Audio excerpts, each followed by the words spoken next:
Selamat malam subrek loper dimanapun maraneh araya kumaha pinjol aman.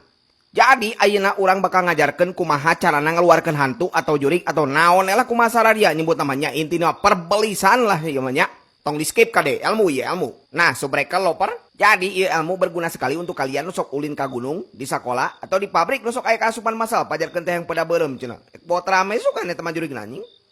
Oke, balik di ke pembahasan. Nah, jadi di dia guys, geus disiapkan telana jang percobaannya. Siapa siap, John? Siap. Tapi berhasil mah.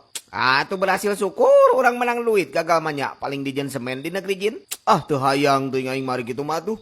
Yes, siapa piraku dia tuh aing oge bisa ngasupkeun teu bisa ngaluarkeun. Ya udah atuh ari kitu mah. Nah, guys, ayeuna urang coba ngasupkeun jurigna nya.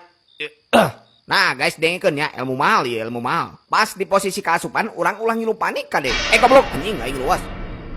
Nyantai. Nah gitu.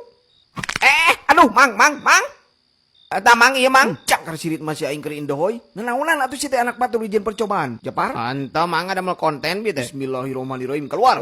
Di mana urang? Di alam bajra. Kumaha sana, Jon? Teuing tapi geuna euy sarampang. Nah, guys, jadi itu adalah teknik kretek goib. Ilmu ya, ilmu.